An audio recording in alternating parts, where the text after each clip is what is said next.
আসসালামু আলাইকুম দর্শক, এই মুহূর্তে আছি ঝিনাইদহ সদর উপজেলার ৬ নম্বর গান্না ইউনিয়নের ৪ নম্বর ওয়ার্ড শঙ্করপুর এলাকা থেকে। এখানে একটি ঘটনা ঘটেছে, আপনারা হয়তো বা ইতিমধ্যে শুনতে পেরেছেন। তো এখানে ছেলের হাতে কিন্তু আসলে বাবা খুন হয়েছে। দুজন কিন্তু আসলে সকালেই কিন্তু এই ঝালের ক্ষেত পরিচর্যা করার জন্য কিন্তু এখানে এসেছিলেন।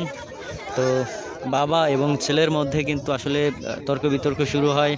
এক পর্যায়ে কিন্তু ছেলে আসলে কোদাল দিয়ে তার মাথায় আঘাত করে এবং মাথা কিন্তু দ্বিখণ্ডিত হয়ে যায়।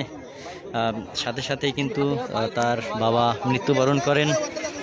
এবং ফয়সাল নামে যে ছেলে, ওনার ছেলে ফয়সাল, এবং ফয়সালের বাবার নাম কিন্তু আসলে শাহাদত।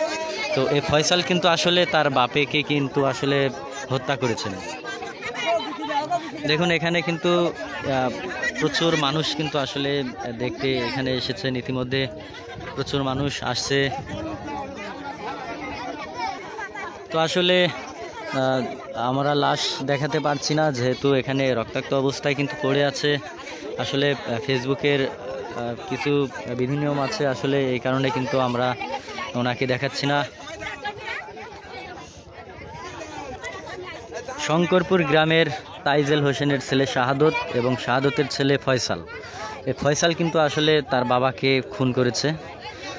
এই ঝালের ক্ষেত আপনারা দেখতে পাচ্ছেন, এখানে দুজন সকাল থেকেই কিন্তু আসলে ঝাল ক্ষেত পরিচর্যার কাজ করছিলেন। দুজনের মাঝে কিন্তু এক পর্যায়ে ঝগড়া শুরু হয়।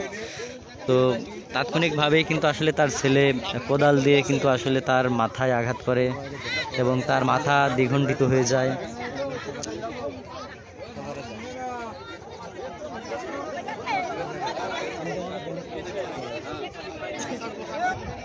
ধন্যবাদ, সবাই ভালো থাকবেন।